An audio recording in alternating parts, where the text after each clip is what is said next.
Hello everyone, welcome to learner Sarathi. तो continue करते हैं पार्ट 2 जनरल हिंदी की क्लासेस को, और आज बात करेंगे न्यू टॉपिक के बारे में जो है सर्वनाम। प्रीवियस 2 क्लास के अंदर हम कंप्लीट कर चुके हैं संज्ञा टॉपिक को, और ये है 3rd थ्योरी क्लास। तो ये क्लास आपको काफ़ी हेल्प करेगी अगर आप तैयारी कर रहे हैं यूपी पीसीएल या किसी भी एग्जामिनेशन की, क्योंकि पार्ट 2 में आपको जनरल हिंदी से डेफिनेटली क्वेश्चंस देखने को मिलने वाले हैं। तो क्लास को स्टार्ट करने से पहले बात करेंगे प्रीवियस क्लास के क्वेश्चंस के बारे में जो आपको होमवर्क में दिए गए थे, उनके आंसर डिस्कस करते हैं और उसके बाद आज की क्लास का टॉपिक सर्वनाम स्टार्ट करेंगे। ठीक है, तो बात करते हैं यहाँ पे पहले क्वेश्चन के बारे में। ये क्वेश्चन मैंने आपको होमवर्क में दिए थे प्रीवियस क्लास में। ठीक है, तो यहाँ पे नाउन पर बेस्ड ये कुछ प्रैक्टिस क्वेश्चंस थे। तो क्वेश्चन नंबर 1 है, सुंदरता में संज्ञा कौन सी है? भाववाचक, जातिवाचक, व्यक्तिवाचक या फिर समूहवाचक? तो बहुत ही आसान सा क्वेश्चन है। सुंदरता एक भाव होता है जिसे हम महसूस कर सकते हैं, तो यहाँ पे इसका आंसर है भाववाचक संज्ञा। Next question is question number 2, कौन सा शब्द भाववाचक है? सोना, विद्यालय, फूल या फिर पशुता? तो यहाँ पर जो सोना है वो तो है द्रव्यवाचक संज्ञा, विद्यालय है जातिवाचक संज्ञा, और फूल भी है जातिवाचक संज्ञा। तो यहाँ पर जो पशुता है वो है एक भाववाचक संज्ञा। तो option number D is absolutely correct.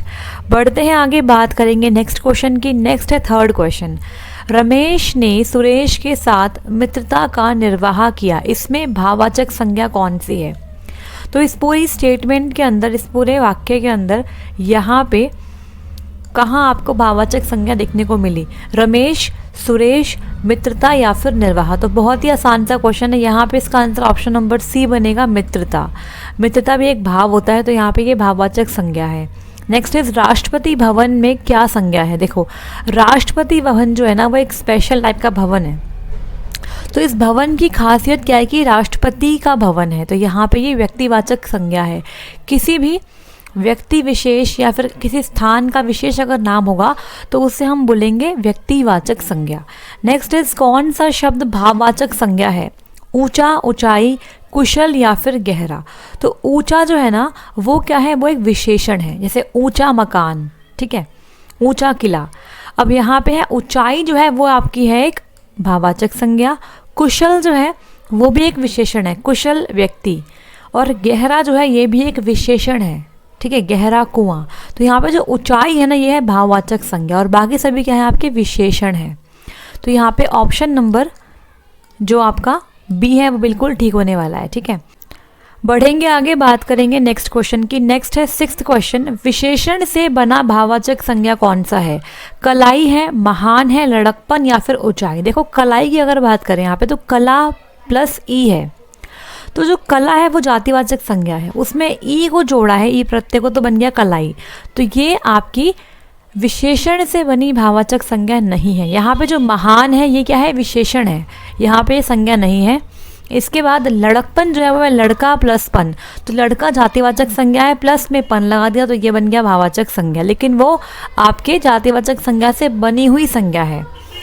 बात करेंगे ऊंचाई की, तो यहाँ पे है ऊंचा प्लस ई प्रत्यय। ठीक है, ऊंचाई की अगर बात करूँ तो यहाँ पर होता है ऊंचा प्लस में ई प्रत्यय। तो इस केस में ऊंचा जो होता है वो होता है विशेषण, तो यहाँ पे विशेषण से बनी हुई संज्ञा बन गई ऊंचाई।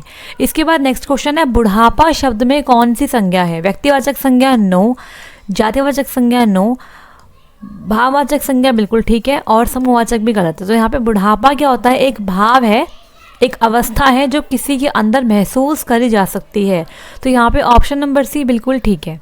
नेक्स्ट क्वेश्चन था 8th क्वेश्चन, कौन सा शब्द भाववाचक संज्ञा नहीं है? यहाँ पे नहीं पे ध्यान देना है। मिठाई, चतुराई, लड़ाई या फिर उतराई? तो देखो यहाँ पे चतुराई भी क्या होता है? एक भाव है, लड़ाई भी एक भाव है, उतराई भी एक भाव है, लेकिन मिठाई तो कोई भाव नहीं होता, तो यहाँ पे ऑप्शन नंबर ए बिल्कुल ठीक है। अब देखो कौन सा शब्द जातिवाचक संज्ञा नहीं है?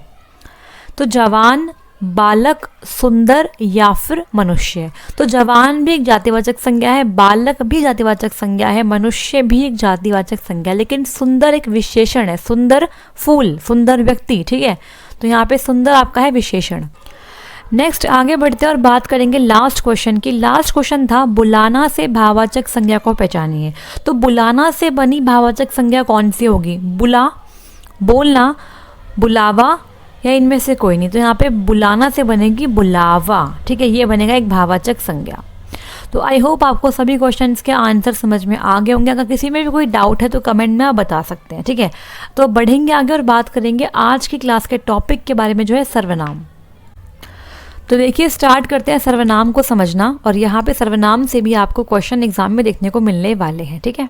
देखो सर्वनाम की परिभाषा, संज्ञा नाम की पुनरावृत्ति को रोकने के लिए जिस शब्द का प्रयोग संज्ञा के स्थान पर किया जाता है उसे सर्वनाम कहते हैं।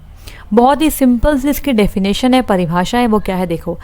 हम संज्ञा का इस्तेमाल करते हैं, संज्ञा बेसिकली क्या किसी का नाम होता है, ठीक है, संज्ञा किसी का नाम होता है। लेकिन अगर हम बार बार एक वाक्य में संज्ञा को रिपीट करते रहेंगे तो उसे बोलेंगे पुनरावृत्ति, रिपीटिशन को बोलते हैं पुनरावृत्ति। तो उसको रोकने के लिए हम क्या करते हैं, संज्ञा के स्थान पर सर्वनाम का इस्तेमाल करते हैं, जिससे क्या होता है सेंटेंस में बार बार एक ही नाम रिपीट नहीं होता है। जैसे कि यहाँ पे एग्जाम्पल है, राजीव देर से घर पहुँचा क्योंकि उसकी ट्रेन देर से चली थी। अगर मैं यहाँ पे ये बोलती राजीव देर से घर पहुँचा क्योंकि राजीव की ट्रेन देर से चली थी, तो यहाँ पे राजीव और राजीव 2 बार रिपीट हो जाते। तो इसे अवॉइड करने के लिए हमने राजीव देर से घर पहुँचा क्योंकि उसकी ट्रेन देर से चली थी, तो यहाँ पे हमने उसकी का इस्तेमाल कर लिया। तो इस वाक्य में उसकी का प्रयोग राजीव के लिए हुआ है, अतः उसकी शब्द सर्वनाम कहा जाएगा। तो ये बेसिकली राजीव क्या है, एक संज्ञा शब्द है, किसी का नाम राजीव एक व्यक्तिवाचक संज्ञा है। तो इस संज्ञा के स्थान पे हमने उसकी का इस्तेमाल किया, तो यहाँ पे ये एक सर्वनाम शब्द है, ठीक है। हिंदी में सर्वनामों की संख्या 11 है, जो निम्न है। तो अगर आपसे पूछेंगे सर्वनामों की संख्या कितनी है, तो 11 है, इसे याद कर लेना। आपको ये नंबर याद करना है, 11 होते हैं सर्वनाम। कौन कौन से मुख्यतः होते हैं, मैं, तू, आप, यह, वह, जो, सो, कोई, कुछ, कौन, क्या। तो ये होते हैं 11 मुख्य सर्वनाम, ठीक है। इसके बाद देखो सर्वनाम के भेद। व्यवहारिक आधार पर सर्वनाम के निम्नलिखित 6 भेद हैं, ठीक है। अगर भेद की बात करेंगे तो सर्वनाम के 6 भेद होते हैं, लेकिन अगर संख्या की बात करेंगे तो 11 संख्या इसकी होती है, ठीक है। बढ़ते हैं आगे और हम एक एक करके सभी भेद को डिस्कस करने वाले हैं। तो यहाँ पहले बात करते हैं सर्वनाम के उदाहरण के बारे में। देखो यहाँ पे पहला वाक्य है, गीता 11वीं कक्षा में पढ़ती है। गीता स्कूल जा रही है।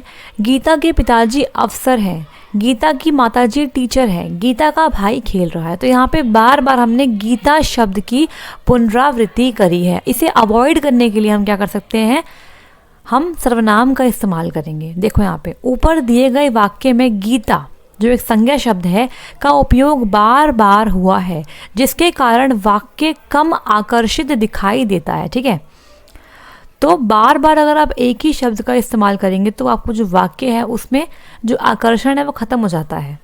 यदि हम सभी वाक्यों में गीता मतलब जो संज्ञा है के स्थान पर किसी तरह उचित शब्द का उपयोग करें तो वाक्य सुंदर और आकर्षित बनता है। इसलिए संज्ञा के स्थान पर प्रकट होने वाला शब्द क्या है, सर्वनाम है। तो अगर बात करो सर्वनाम शब्द का अर्थ क्या होता है, इसका अर्थ होता है सबका नाम। सर्वनाम मतलब सबका नाम है, सबका कोई ना कोई हमने नाम दे दिया है। तो ये इस शब्द का मतलब है सबका नाम, ठीक है। देखो अब यहाँ पे हमने क्या किया, यहाँ पे बार बार गीता का यूज़ ना करके हमने सर्वनाम का यूज़ किया, तो हमारा जो वाक्य है वो इस तरीके से प्रस्तुत हुआ। फर्स्ट है गीता 11वीं कक्षा में पढ़ती है, वह स्कूल जा रही है, उसके पिताजी अफसर हैं, उसकी माताजी टीचर है, उसका भाई खेल रहा है। तो यहाँ पे बोलने में आसानी भी हुई और जो हमारा वाक्य है वो सुंदर और आकर्षित भी बन गया, ठीक है। तो इस तरीके से ये मेन यूज़ है सर्वनाम का। बढ़ते हैं आगे और बात करेंगे पहले भेद के बारे में। तो यहाँ पे है सर्वनाम के भेद, ठीक है। देखो सर्वनाम के मुख्य रूप से 6 भेद हैं। तो यहाँ पे सर्वनाम के 6 भेद हैं। फर्स्ट इज पुरुषवाचक सर्वनाम जिसे इंग्लिश में कहते हैं पर्सनल प्रोनाउन। निजवाचक सर्वनाम जिसे कहते हैं रिफ्लेक्सिव प्रोनाउन, ठीक है। उसके बाद है निश्चयवाचक सर्वनाम जिसे कहते हैं डेमोन्स्ट्रेटिव प्रोनाउन। उसके बाद है अनिश्चयवाचक सर्वनाम जिसे कहते हैं इनडेफिनेट प्रोनाउन। इसके बाद है संबंधवाचक सर्वनाम जिसे कहते हैं रिलेटिव प्रोनाउन, और लास्ट में है प्रश्नवाचक सर्वनाम जिसे कहते हैं इंटेरोगेटिव प्रोनाउन। ठीक है, तो इस तरीके से आप इस फिगर के अंदर देख पा रहे हैं।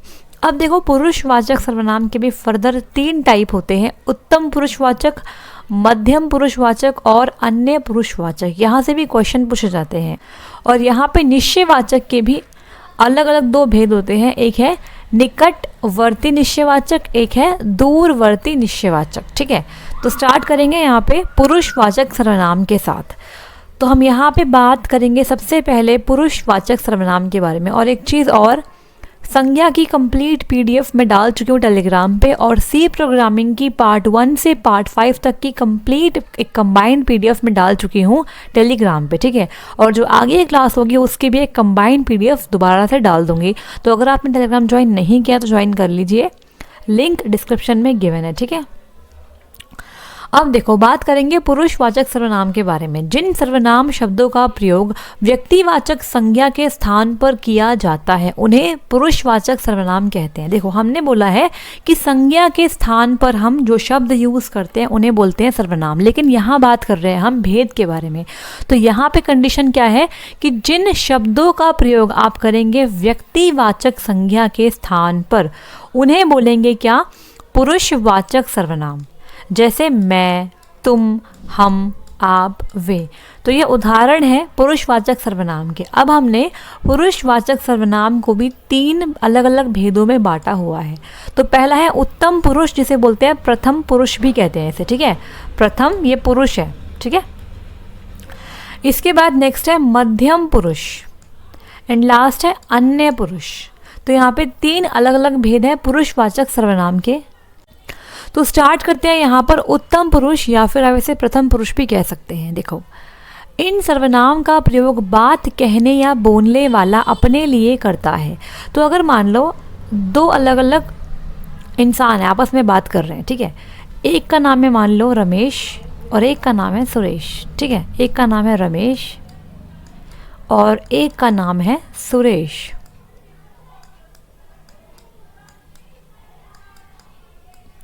तो रमेश सुरेश को कोई बात बता रहा है। ठीक है, तो इस वक्त जो रमेश है ना वो है आपका प्रथम पुरुष, या फिर आप इसे उत्तम पुरुष कह सकते हो। तो जिन वाक्यों में ये अपने बारे में बात करेगा, ठीक है, वहाँ पर हम उत्तम पुरुष और प्रथम पुरुष का इस्तेमाल करेंगे।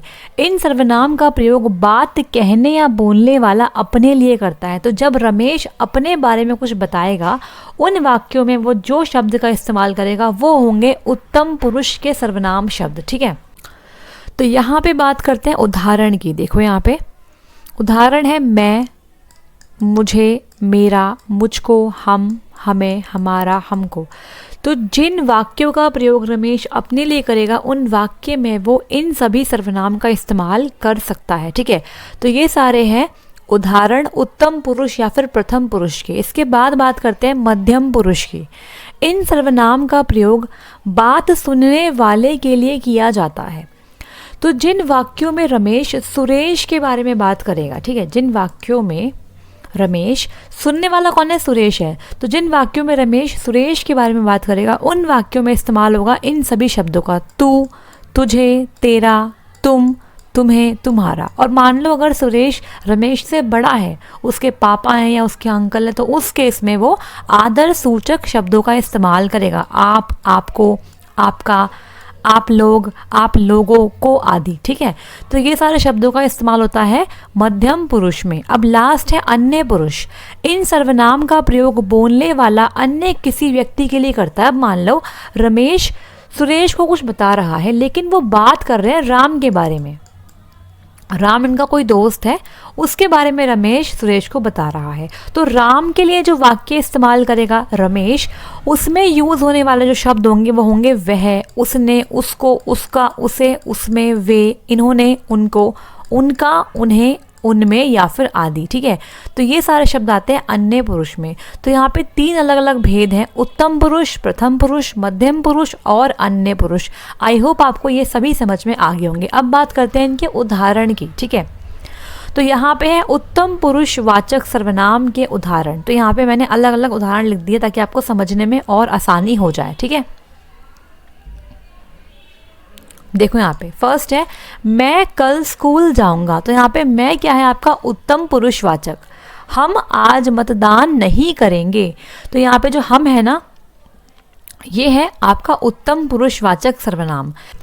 अब यहाँ पे थर्ड है यह कविता मैंने लिखी है। तो यह कविता किसने लिखी है? मैंने। तो ये भी उत्तम पुरुषवाचक सर्वनाम है। बारिश में हमारी पुस्तकें भीग गई। मैंने उसे धोखा नहीं दिया। तो मैंने, ठीक है। तो ये सारे हैं उत्तम पुरुषवाचक सर्वनाम के उदाहरण। अब बात करते हैं मध्यम पुरुषवाचक सर्वनाम के उदाहरणों के बारे में, ठीक है। देखो यहाँ पे है तुमने घर का काम नहीं किया। तो यहाँ पे तुमने हो गया। आप अब सो जाओ। तो यहाँ पे आप हमने आदर सूचक शब्द का इस्तेमाल किया है। नेक्स्ट है तुम्हारे पिताजी क्या काम करते हैं। तो यहाँ पे तुम्हारे हो गया। इसके बाद तू घर देर से क्यों पहुँचा। तो यहाँ पे तू हो गया। फिर तुमसे कुछ काम है। तो तुमसे हो गया। इसके बाद है अन्य पुरुषवाचक सर्वनाम के उदाहरण के बारे में बात करते हैं। वे मैच नहीं खेलेंगे। तो यहाँ पे वे कौन है? अन्य लोग हैं। हम किसी अन्य लोग की बात कर रहे हैं। नेक्स्ट क्या है? उन्होंने कमर कस लिया। तो किसने कस लिया? उन्होंने, ठीक है। वह कल विद्यालय नहीं आया था। तो यहाँ पे वह। उसे कुछ मत कहना। उसे। उन्हें रोको मत जाने दो। तो उन्हें, ठीक है। तो यहाँ पर क्या है? ये सारे आपके अन्य पुरुषवाचक सर्वनाम के उदाहरण है। आई होप आपको यहाँ पे समझ में आ गया होगा। आपको बेसिकली क्या मिलेगा एग्जाम में ना, मान लो ये आपका सेंटेंस है, आपको लिख के मिलेगा वह कल विद्यालय नहीं आया था। तो वह के नीचे अंडरलाइन होगी और पूछेंगे वह क्या है।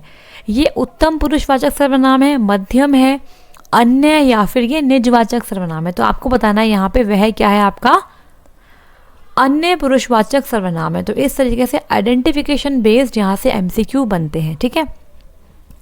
बढ़ेंगे आगे, बात करेंगे अगले भेद की जो कि है निजवाचक सर्वनाम। देखो यहाँ पे निजवाचक शब्द दो शब्दों को जोड़कर बनता है। तो निजवाचक जो शब्द है ना, उसके अंदर दो शब्द आते हैं। पहला है निज, दूसरा है वाचक। उसमें निज शब्द का अर्थ अपना होता है। तो निज का मतलब होता है अपना, मतलब जो हम खुद के लिए यूज़ करते हैं। और वाचक शब्द का अर्थ बोध होता है। इसीलिए अपनेपन का बोध करने वाले सर्वनामों को निजवाचक सर्वनाम कहते हैं। तो जो सर्वनाम शब्द अपनेपन का बोध कराएंगे उन्हें बोलेंगे निजवाचक सर्वनाम, ठीक है। जो शब्द कर्ता के स्वयं के लिए प्रकट होता है वह निजवाचक सर्वनाम कहलाता है। तो अगर किसी वाक्य में कर्ता अपने ही बारे में बात कर रहा हो, जहाँ पर अपनापन का बोध हो, उन्हें हम बोलेंगे निजवाचक सर्वनाम। जैसे कि यहाँ पे उदाहरण भी आपके पास देखो। वक्ता यानी बोलने वाला खुद के लिए जिन सर्वनामों का उपयोग करता है वह निजवाचक सर्वनाम होते हैं। जैसे देखो यहाँ पे है स्वयं, हमें, अपने, आप, खुद, अपने आप, निजी आदि। तो ये सब जो आपके उदाहरण है ये है निजवाचक सर्वनाम के उदाहरण। तो आई होप आपको यहाँ पे समझ में आ गया होगा। अब देखो यहाँ पे उदाहरण है उसने अपने आप को बर्बाद कर लिया। तो यहाँ पे जो उसने है ना, ये हम अपने आप इसी के लिए लगा रहे हैं, ठीक है। तो यहाँ पे जो ये करता है इसी के बारे में बात हो रही है, ठीक है। यहाँ पे देखो जो करता है, जो वक्ता है, उसी के बारे में यहाँ पे हम बात कर रहे हैं। तो उसने अपने आप को बर्बाद कर लिया। तो ये जो अपने आप है ये एक निजवाचक सर्वनाम शब्द है। इसके बाद मैं खुद फ़ोन कर लूँगा। तो यहाँ पे खुद किसके बारे में बात कर रहा है? मैं के बारे में ही। तुम स्वयं यह कार्य करना। तो यहाँ पे स्वयं है, ये भी आपको तुम के बारे में बता रहा है, ठीक है। नेहा आप ही चली गई। तो नेहा अपने आप बोल लो या फिर आप बोल लो, मतलब नेहा के बारे में ही बता रहा है। नेहा का यहाँ पे अपनेपन का बोध है। अब देखो इसके आप का प्रयोग अपने लिए, स्वयं, सेल्फ के लिए होता है। यहाँ पे नेहा आप ही चली गई। तो नेहा खुद ही चली गई बोल सकते हैं यहाँ पे। बट यहाँ जो आप है ना, ये नेहा के खुद के लिए लगाया गया है, स्वयं के लिए, सेल्फ के लिए। यहाँ पे ये कोई आदर सूचक शब्द नहीं है। जैसे हम बोलते हैं ना आप खाना खा लीजिए, तो यहाँ पे जो आप है ना, ये बता रहा है किसी मध्यम पुरुषवाचक सर्वनाम को। आप खाना खा लीजिए। तो यहाँ पे हम आदर दे रहे हैं और बात कर रहे हैं मध्यम पुरुषवाचक की। लेकिन यहाँ पे नेहा आप ही चली गई। तो यहाँ पे ये जो आप है ये स्वयं के लिए है, सेल्फ के लिए यहाँ पे यूज़ करा गया है। तो आपको इन शब्दों को पहचानना है। जहाँ पर आपको लगे कि अपनेपन का बोध है, जहाँ पर वक्ता या फिर बोलने वाला खुद के लिए सर्वनाम शब्द का यूज़ कर रहा है, या फिर जिसके बारे में बात हो रही है उसी के लिए सर्वनाम शब्द का यूज़ कर रहा है तो वहाँ पर निजवाचक सर्वनाम होगा ही होगा। ठीक है, कोई डाउट अगर आता है तो कमेंट सेक्शन में बता सकते हैं, और वीडियो अगर अच्छी लगती है तो लाइक कर दीजिए, शेयर कर दीजिए एंड सब्सक्राइब कर लीजिए लर्नर सारथी को। बढ़ते हैं आगे, बात करेंगे नेक्स्ट आपके भेद के बारे में। नेक्स्ट है निश्चयवाचक या फिर इसे संकेतवाचक सर्वनाम भी कहते हैं। तो इसका दूसरा नाम भी आपको याद रखना है। जिन सर्वनाम का उपयोग किसी निश्चित व्यक्ति, वस्तु अथवा घटना का बोध करने के लिए होता है। तो यहाँ पे क्या है, निश्चित है, जिसके बारे में बात हो रही है वो निश्चित है, क्या वो व्यक्ति हो, वस्तु हो या फिर घटना हो। ठीक है, तो उन सब शब्द को बोलते हैं निश्चयवाचक सर्वनाम शब्द। इस सर्वनाम को संकेतवाचक सर्वनाम भी कहते हैं। यह, वह, वे, ये आदि। तो यहाँ पे यह, वह, वे और ये सारे हैं आपके निश्चयवाचक या फिर संकेतवाचक सर्वनाम के उदाहरण। अब देखो यहाँ पे क्या है, यह मेरी घड़ी है। तो यहाँ पे जो यह है ना, ये बता रहा है कि ये मेरी ही घड़ी है। तो यहाँ पे निश्चित है कि ये जो वस्तु है ये मेरी ही है। ठीक है, तो यहाँ पे निश्चयवाचक सर्वनाम हो गया। वह रमेश का घोड़ा है। तो यहाँ पे जो रमेश का घोड़ा है ना, वो पक्का रमेश का ही घोड़ा है। तो हम जो घोड़ा है ना वो पक्का निश्चित रमेश का ही है। तो यहाँ पे वह जो इस्तेमाल किया गया है वो घोड़े के लिए करा गया है। तो ये भी निश्चयवाचक सर्वनाम है। इसके बाद थर्ड है वह एक लड़का, या फिर ऐसे बोल सकते हैं वह एक लड़की है। ठीक है, तो ये अलग अलग सेंटेंस है। वह एक लड़का है, वह एक लड़की है। तो इस केस में जो वह है ये भी एक निश्चित बात कर रहा है कि वह लड़का है, या फिर बोल सकते हैं वह लड़की है। ठीक है, वे इधर ही आ रहे हैं। तो यहाँ पे वे इधर ही आ रहे हैं, पक्का श्योरिटी है यहाँ पे। तो यहाँ पे निश्चयवाचक सर्वनाम है, और यहाँ पे संकेत भी कर रहे हैं कि यह मेरी ही घड़ी है, यह मेरी घड़ी है। यहाँ पे संकेत करके बता रहा है ये मेरी घड़ी है। वह रमेश का घोड़ा है, तो यहाँ पे संकेत कर रहे हैं। ऐसा मान लो यहाँ पर हम लगा लो एक तरीके से अपनी उंगली दिखा रहे हैं कि यह मेरा है, यह उसका है। ठीक है, वे आ रहे हैं, तो यहाँ पे हम संकेत भी कर रहे हैं और यहाँ पे निश्चितता भी है। ठीक है, तो इसे बोलते हैं निश्चयवाचक सर्वनाम या फिर संकेतवाचक सर्वनाम। आई होप आपको समझ में आ गया होगा। बढ़ते हैं आगे, बात करेंगे यहाँ पे निश्चयवाचक सर्वनाम के अन्य प्रकार के बारे में। ठीक है, तो यहाँ पे निश्चयवाचक सर्वनाम के दो अन्य प्रकार होते हैं। पहला है निकटवर्ती निश्चयवाचक सर्वनाम और दूसरा है दूरवर्ती निश्चयवाचक सर्वनाम। देखो, सबसे पहले यहाँ बात करेंगे निकटवर्ती निश्चयवाचक सर्वनाम के बारे में। ठीक है, देखो यहाँ पे जो सर्वनाम निकट यानी पास वाले व्यक्ति या वस्तुओं का निश्चित रूप से बोध करता है उसे बोलते हैं निकटवर्ती निश्चयवाचक सर्वनाम।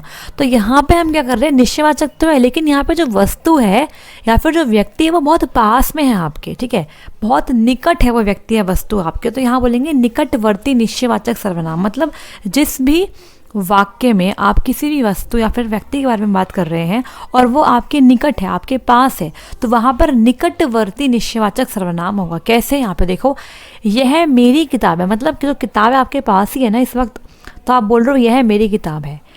ये वस्तु मुझे बहुत पसंद है। तो यहाँ पे जो ये वस्तु है ना ये आपके पास ही होगी, आप किसी को बता रहे होंगे कि ये वस्तु मुझे बहुत पसंद है। तो दोनों ही केस में यह और ये क्या है, निकटवर्ती निश्चयवाचक सर्वनाम को दर्शाता है। ठीक है, इसके बाद बात करेंगे सेकंड पॉइंट की, दूरवर्ती निश्चयवाचक सर्वनाम के बारे में। ठीक है, जो सर्वनाम दूर वाले व्यक्ति और वस्तुओं का निश्चित रूप से बोध करता है उसे दूरवर्ती निश्चयवाचक सर्वनाम कहते हैं। तो यहाँ पे जो व्यक्ति और वस्तु के बारे में बात कर रहे हैं वो दूर है हमसे। ठीक है, जैसे देखो यहाँ पे वह मेरी किताब है जो रखी है, तो वह वाली जो किताब है वो मेरी है जो वहाँ पे रखी है। तो मतलब जो किताब है वो दूर है हमसे। ठीक है, इस केस में तो यहाँ पे दूरवर्ती निश्चयवाचक सर्वनाम है। इसके बाद वे एक पेड़ है, तो यहाँ पे जो पेड़ है ना वो बहुत दूर है। ठीक है, तो वह और वे शब्द को दूरवर्ती निश्चयवाचक सर्वनाम दर्शाता है। अब देखो यहाँ पे बेसिकली 4 ही शब्द होते हैं, यह, वह, वे और ये। तो यहाँ पे जो य वाले हैं ना, यह और ये तो होते हैं निकटवर्ती, और जो आपके हैं वे और वह वाले शब्द ये होते हैं दूरवर्ती। इसे आप ऐसे याद कर लीजिए। अब बढ़ते हैं आगे और बात करेंगे यहाँ पे नेक्स्ट भेद के बारे में, जो कि है अनिश्चयवाचक सर्वनाम। ठीक है, देखो यहाँ पे क्या होता है अनिश्चयवाचक सर्वनाम। तो यहाँ पे नाम से क्लियर है कि यहाँ पे अनिश्चितता है। ठीक है, जिन सर्वनाम का प्रयोग किसी निश्चित व्यक्ति, वस्तु अथवा घटना का बोध करने के लिए नहीं होता है। तो यहाँ पे ये नहीं पता कि निश्चित व्यक्ति है या फिर नहीं है, निश्चित वस्तु है या फिर नहीं, या फिर निश्चित घटना है या फिर नहीं है, तो यहाँ पर हम अनिश्चयवाचक सर्वनाम का इस्तेमाल करेंगे। जैसे कोई, कुछ, किसी, कौन, किसने, किन्हीं को, किन्हीं ने, जौन, तौन, जहाँ, वहाँ आदि। अब देखते हैं उदाहरण। लस्सी में कुछ पड़ा है। अब कुछ मतलब क्या पड़ा है, निश्चित तो नहीं है ना क्या पड़ा है, तो यहाँ पे ये अनिश्चयवाचक सर्वनाम है। भिखारी को खाने के लिए कुछ दे दो। कुछ मतलब क्या दे दो, फल दे दो या फिर रोटी दे दो, क्या दे दो, यहाँ पे पता नहीं है ना हमें। कौन साथ आ रहा है, तो यहाँ पे कौन है, पता नहीं कौन है।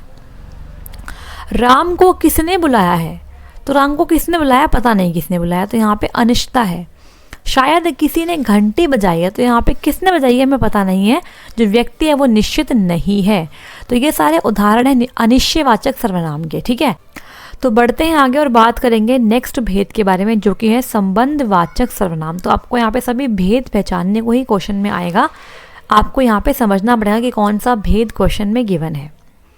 जिस सर्वनाम का उपयोग करने से वाक्य में किसी दूसरे सर्वनाम से संबंध ज्ञात होता है उसे संबंधवाचक सर्वनाम कहते हैं। तो यहाँ पे ये वो शब्द है जो वाक्य में किसी दूसरे सर्वनाम के साथ एक संबंध बनाते हैं, उसे बोलते हैं संबंधवाचक सर्वनाम, ठीक है। अर्थात जिन सर्वनाम शब्दों से परस्पर संबंध का पता लगता है वह संबंधवाचक सर्वनाम है। जैसे यहाँ पे लिखा भी हुआ है, देखो, जो सर्वनाम शब्द किसी दूसरी संज्ञा, नाम या सर्वनाम से संबंध दिखाने के लिए प्रयुक्त यानी प्रकट होता है वह संबंधवाचक सर्वनाम है। तो ये वो शब्द है जो वाक्य में किसी दूसरी संज्ञा या फिर नाम कह सकते हैं उससे, या फिर सर्वनाम के साथ संबंध दिखाता है।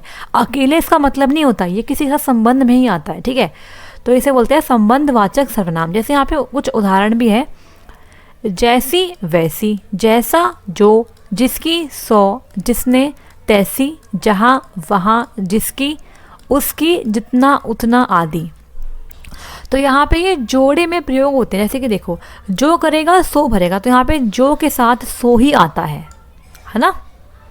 यहाँ पे जहाँ चाहा वहाँ रहा, तो यहाँ पे अधिकतर जो आपको सेंटेंस मिलेंगे ये कहावतें या फिर कोई पर्टिकुलर सेंटेंस जो बोला जाता है वही होगा। जैसा बोओगे वैसा काटोगे, तो यहाँ पे जैसा वैसा। वह कौन है जो रो रहा है, तो यहाँ पे वह कौन है जो रो रहा है, तो यहाँ पे जो है ना ये वह के साथ संबंध बना रहा है। जो सो गया वो खो गया, तो यहाँ पे ये सब सेंटेंस जो होते हैं ना ये आपके होते हैं संबंधवाचक सर्वनाम, जो अकेले नहीं आते, ये किसी के साथ ही संबंध में ही आते हैं, ठीक है। आखिरी है हमारा भेद प्रश्नवाचक सर्वनाम। जिन सर्वनामों का प्रश्न पूछने के लिए उपयोग होता है उसे प्रश्नवाचक सर्वनाम कहते हैं। तो यहाँ पे हम प्रश्न पूछने के लिए इन सर्वनाम शब्दों का इस्तेमाल करते हैं। अर्थात जिन सर्वनाम के उपयोग से वाक्य में प्रश्न का बोध होता है वह प्रश्नवाचक सर्वनाम कहलाते हैं। जैसे क्या, कौन, किसने, कैसे, किसका, किसको, किस लिए, कहाँ आदि। अब देखो, रमेश क्या खा रहा है, तो यहाँ पे जो क्या है ना ये एक प्रश्न है। रमेश क्या खा रहा है, एंड में क्वेश्चन मार्क का सिंबल भी आएगा। कमरे में कौन बैठा है, तो यहाँ पे कौन है पता नहीं, प्रश्नवाचक सर्वनाम है। यहाँ पे आपसे क्वेश्चन पूछ रहे हैं, वे कल कहाँ गए थे, तो यहाँ पे एक प्रश्न है ना, कहाँ गए थे। आप कैसे हो, तो यहाँ पे ये भी एक प्रश्न है, ठीक है। तो यहाँ पे इसकी पहचान ये है कि इसके अंत में आएगा प्रश्नवाचक चिन्ह, और यहाँ पे किसी भी टाइप के क्वेश्चन का आपको बोध होगा कि भाई एक वाक्य में कोई भी प्रश्न पूछा जा रहा है, ठीक है। तो यहाँ पे हमने सर्वनाम के 6 भेद कवर कर लिए। हमने यहाँ पे आज डिस्कस किए हैं, देखो हमने बात कर रहे हैं यहाँ पे पुरुषवाचक सर्वनाम के बारे में और इसके 3 अन्य भेद के बारे में। उसके बाद निजवाचक पढ़ा हमने, निश्चयवाचक पढ़ा हमने, अनिश्चयवाचक पढ़ा हमने, संबंधवाचक और प्रश्नवाचक को हमने आज की क्लास में कवर कर लिया। अगर आपको कहीं भी कोई डाउट आता है तो कमेंट बॉक्स में आप बता के पूछ सकते हैं अपने क्वेश्चन को, ठीक है। अब देखो यहाँ पे आज की क्लास ख़त्म करेंगे और कल हम डिस्कस करेंगे क्या, कल हम बात करेंगे संयुक्त सर्वनाम के बारे में, जो बहुत इंपॉर्टेंट है और कई बार स्टूडेंट इसे छोड़ देते हैं और यहीं से कई बार क्वेश्चन घुमा के पूछा जाता है, ठीक है। तो कल की क्लास में बात करेंगे संयुक्त सर्वनाम के बारे में और डिस्कस करेंगे प्रीवियस पेपर में आए हुए सर्वनाम पर बेस्ड क्वेश्चन के बारे में, ठीक है। तो अभी क्लास खत्म नहीं हुई है, आपको मैं 4 क्वेश्चन होमवर्क में दे दूँ जो आपको होमवर्क में करके आने हैं और कमेंट बॉक्स में उन क्वेश्चंस का आंसर भी करना है, ठीक है। तो यहाँ पे पहला क्वेश्चन है, इनमें से किस वाक्य में निजवाचक सर्वनाम का प्रयोग हुआ है, तो आपको बताना है यहाँ पे कहाँ पर निजवाचक सर्वनाम का प्रयोग हुआ है?